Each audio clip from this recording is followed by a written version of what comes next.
in Colombia. He was the third of 7 children born to farmer Abel de Jesus Dari Escobar. He was raised in the nearby city of Medellin.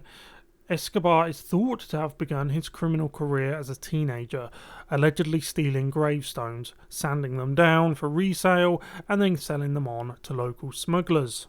His brother, however, Robert Escobar, denies this, instead claiming that the gravestones came from cemetery owners whose clients had actually stopped paying for site care, and that he had a relative who had a monuments business.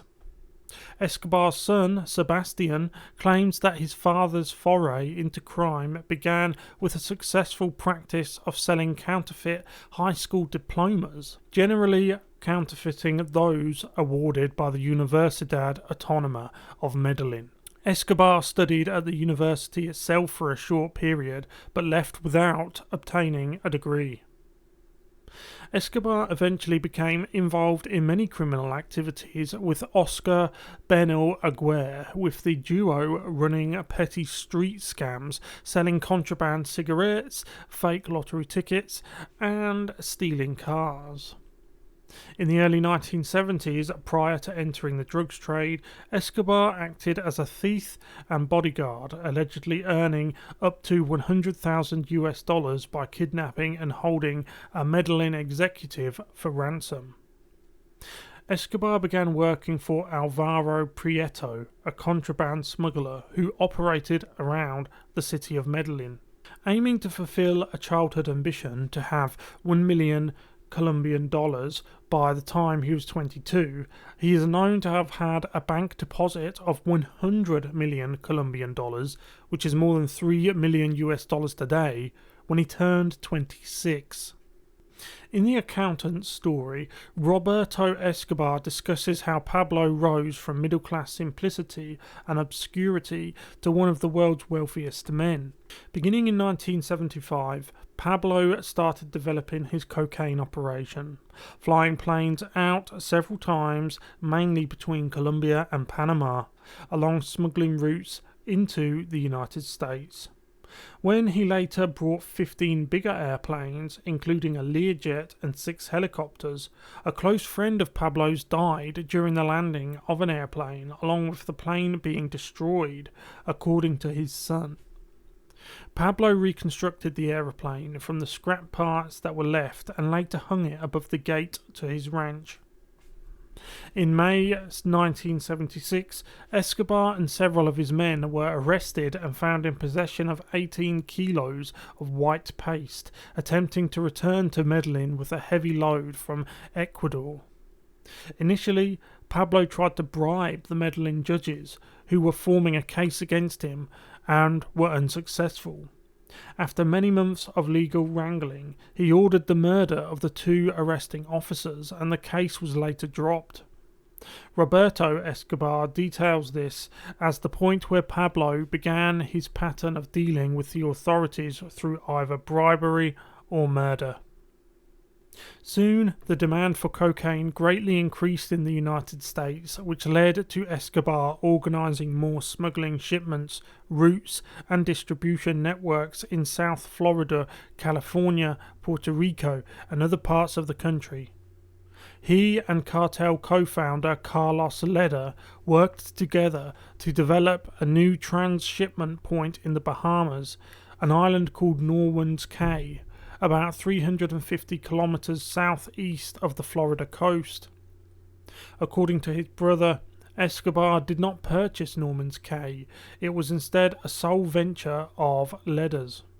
Escobar and Robert Vesco purchased most of the land on the island, which included a 1-kilometer-long airstrip, a harbour, a hotel, houses, boats, and an aircraft.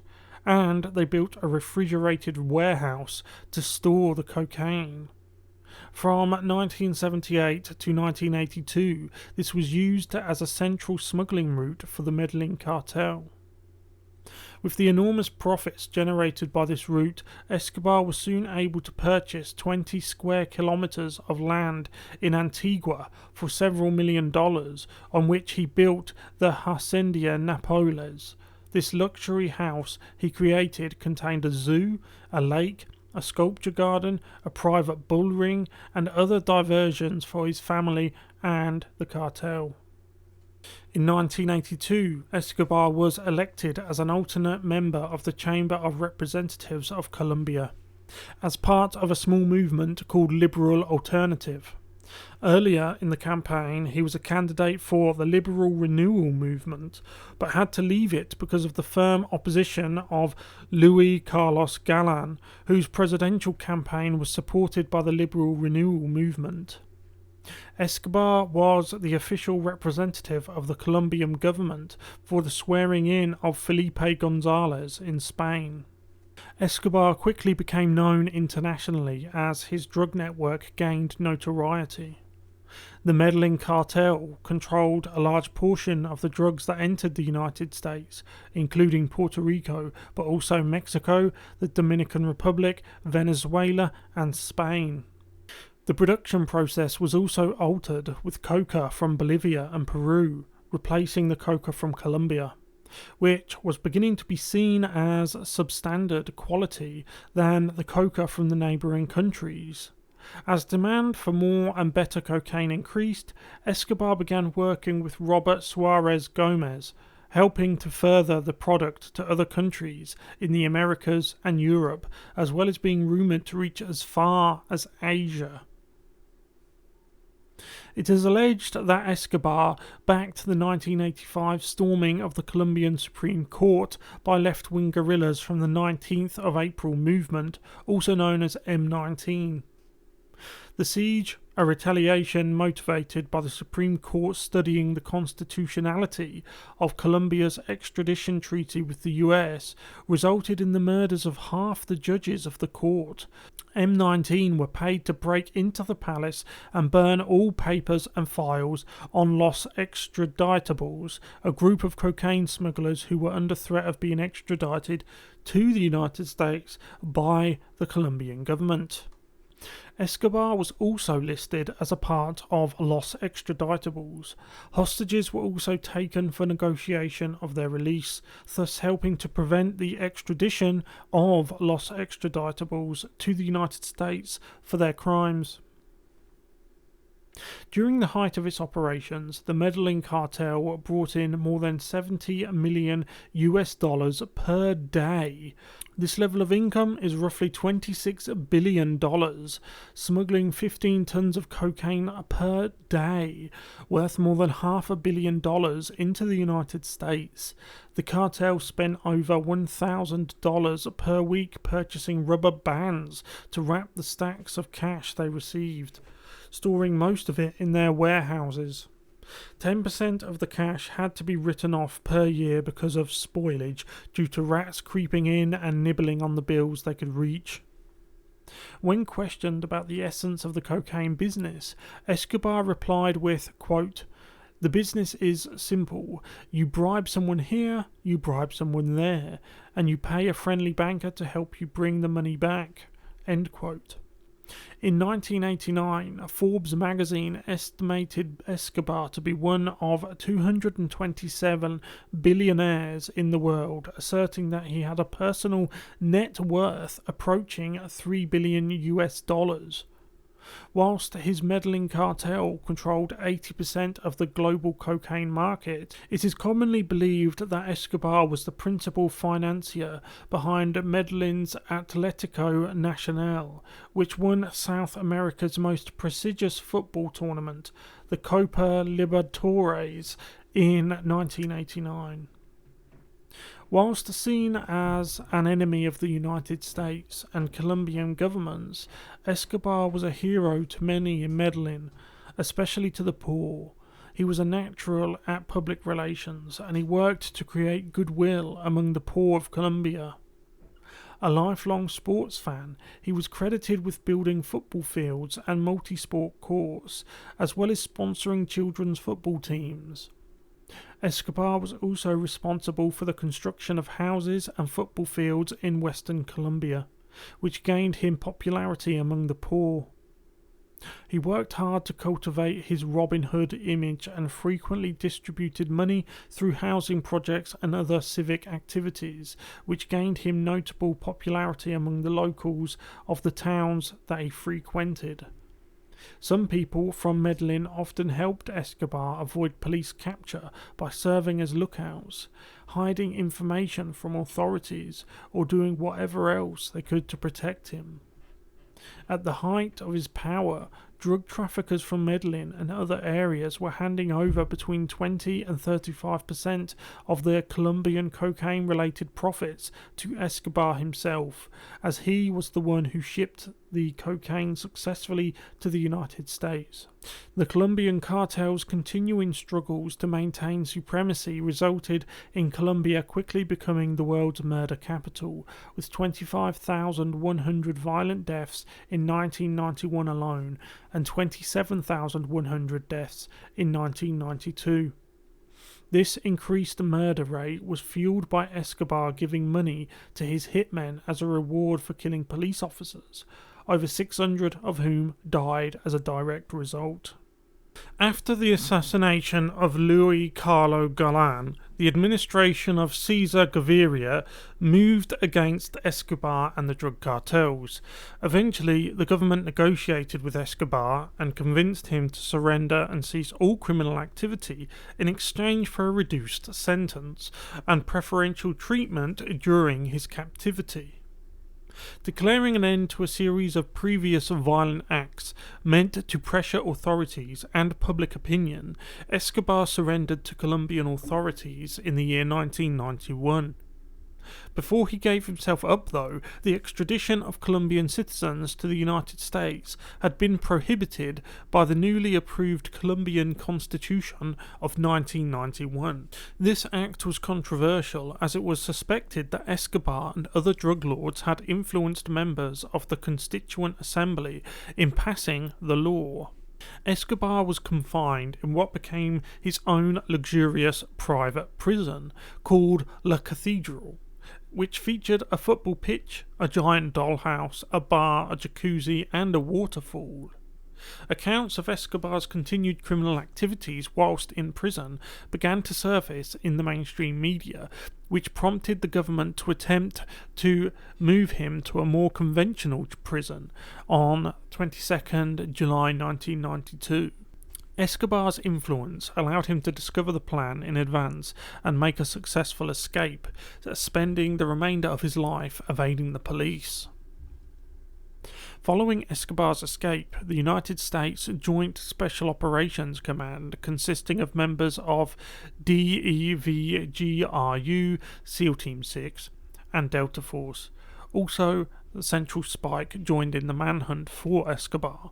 They trained and advised a special Colombian police task force known as the Search Block, which had been created to locate Escobar. Later, as the conflict between Escobar and the government of the United States and Colombia dragged on, and as the numbers of Escobar's enemies grew, a vigilante group known as Los Peeps, or People Persecuted by Pablo Escobar, was formed. The group was financed by his rivals and even some of his former associates, including the Cali cartel and right-wing paramilitaries led by Carlos Castanos, who would later fund the peasant self-defense force of Cordoba and Uraiba. Los Peeps carried out a bloody campaign, fueled by vengeance, in which more than 300 of Escobar's former associates, his lawyer, and relatives were killed, and a large number of Medellin cartel's properties were destroyed. Members of the Search Block, as well as Colombian and United States intelligence agencies, either colluded with Los Peeps or moonlighted as both the Search Block and Los Peeps simultaneously in their efforts to find Escobar. This coordination was allegedly conducted mainly through the sharing of intelligence to allow Los Peeps to bring down Escobar and his few remaining allies. But there are reports that some individual Search Block members directly participated in missions of Los Peeps' death squads. One of the leaders of Los Peeps was Diego Murillo Bejarano, also known as Don Berna, a former Medellin cartel associate who became a rival drug kingpin and eventually emerged as a leader of one of the most powerful factions within the self-defense of Colombia. In March 1976, the 26-year-old Escobar married Maria Victoria Henao, who was 15. The relationship was discouraged by the Henao family, who considered Escobar socially inferior. The pair eloped, however. They had 2 children, Juan Pablo, now Sebastian Marroquin, and Manuela. In 2007, the journalist Virginia Vallejo published her book, Loving Pablo, Hating Escobar, in which she describes her romantic relationship with Escobar and the links of her lover with several presidents, Caribbean dictators, and high-profile politicians. Her book inspired the movie Loving Pablo, which was released in 2017. A drug distributor, Griselda Blanco, is also reported to have conducted a clandestine but passionate relationship with Escobar.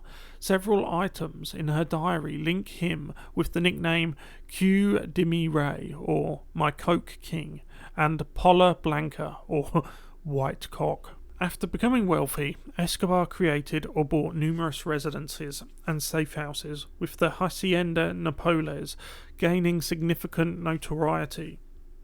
The luxury house contained a colonial house, a sculpture park, and a complete zoo with animals from various continents, including elephants, exotic birds, giraffes, and hippos. Escobar had also planned to construct a Greek-style citadel near it, and though construction of the citadel was started, it was never finished. Escobar also owned a home in the United States under his own name, a 6,500 square foot pink waterfront mansion situated at 5860 North Bay Road in Miami Beach, Florida. The 4-bedroom estate was built in 1948 on Biscayne Bay, but was seized by the US federal government in the 1980s. Later, the dilapidated property was owned by Christian de Bourdois, proprietor of the Chicken Kitchen fast food chain, who bought it in the year 2014. De Bourdois would later hire a documentary film crew and professional treasure hunters to search the edifices before and after demolition for anything related to Escobar or his cartel. They would find unusual holes in the floors and walls, as well as a safe that was stolen from its hole in the marble flooring before it could be properly examined. Escobar also owned a huge Caribbean getaway on Isla Grande, the largest of the cluster of the 27 Coral Cluster Islands comprising Islas del Rosario, located around 35 kilometers from Cartagena. The compound, now half demolished and overtaken by vegetation and wild animals, featured a mansion, apartments, courtyards, a large swimming pool, a helicopter landing pad, reinforced windows, tiled floors, and a large but unfinished building to the side of the mansion. 16 months after his daring escape from La Cathedral, Pablo Escobar died in a shootout on the 2nd of December 1993 amid another of his attempts to elude the search block. A Colombian electronic surveillance team, led by Brigadier Hugo Martinez, used radio tritation technology to track his cell phone transmission and found him hiding in Los Olivos, a middle-class barrio in Medellin. The search block of 8 men raided the house by blowing the doors open and pursuing him as he ran up to the roof and tried to escape. They engaged in a firefight with Escobar and also his bodyguard, Alvaro de Jesus. The 2 fugitives attempted to escape by running across the roofs of adjoining houses to reach a back street, but both were shot and killed by Colombian National Police. Escobar suffered gunshots to the legs and torso, and a fatal gunshot through his ear. It has never been proven who actually fired the final fatal shot into his ear, nor has it been determined whether the shot was made during the gunfight or is part of a possible execution, with wide speculation remaining regarding the subject. Some of Escobar's relatives believe that he committed suicide. His two brothers, Robert Escobar and Fernando Sanchez Arellano, believed that he shot himself through the year. In a statement regarding the topic, the duo stated that Pablo had committed suicide. He did not get killed. During the years they went after him, he would say to me every day that if he really was cornered and there was no way out, he would, quote, shoot himself through the year, end quote. Escobar's widow, Maria Henao, now Maria Isabel Santos Caballero, son Juan Pablo, now Juan Sebastian Marroquin Santos, and daughter Manuela fled Colombia in the year 1995 after failing to find a country that would grant them asylum. Despite Escobar's numerous and continued infidelities, Maria remained supportive of her husband. Members of the Cali cartel even replayed their recordings of her conversations with Pablo for their wives to demonstrate how a woman should behave. This attitude proved to be the reason the cartel did not kill her and her children after Pablo's death, although the group demanded and received millions of dollars in reparations for Escobar's war against them. Henao even successfully negotiated for her son's life by personally guaranteeing that he would not seek revenge against the cartel or participate in the drugs trade. After escaping first to Mozambique and then Brazil, the family settled in Argentina. Living under her assumed name, Henao became a successful real estate entrepreneur until one of her business associates discovered her true identity, and Henao absconded with her earnings. Local media were alerted, and after being exposed as Escobar's widow, Henao was imprisoned for 18 months while her finances were investigated. Ultimately, authorities were unable to link her funds to anything illegal, and she was released. According to her son, Henao fell in love with Escobar, quote, because of his naughty smile and the way he looked at her. He was affectionate and sweet, a great lover. I fell in love with his desire to help people and his compassion for their hardship. We would drive to places where he dreamed of building schools for the poor. From the beginning, he was always a gentleman. End quote. Maria continues to live in Buenos Aires with her son and her daughter. On the 5th of June 2018, the Argentine federal judge Nestor Barro accused her and her son Sebastian of money laundering with two Colombian drug cartels.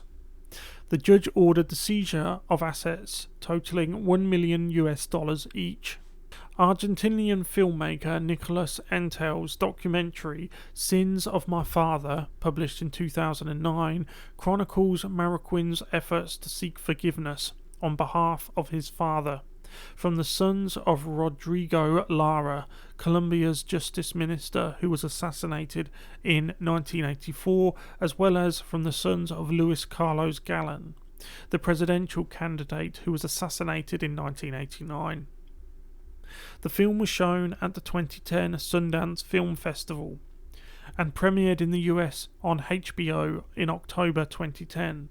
In 2014, Marroquin published Pablo Escobar, My Father, under his actual birth name.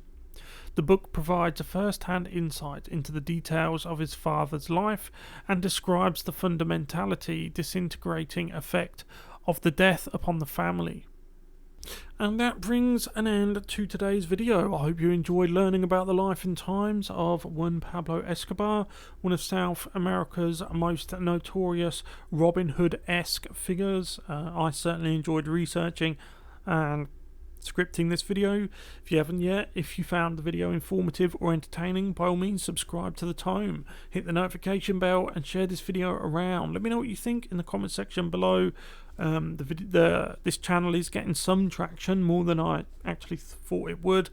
The production value will increase as the number of subscribers increase, so hold tight for that. But this is meant to be a channel in which I bring you videos about people's lives in podcast form, so it's kind of meant to be listened to more than watched. But who knows what's around the corner, and who knows which direction I will or could take the channel. But if I do take it in any of those directions, it won't be for me, it will be for you lovely people. So if you enjoyed it, let me know.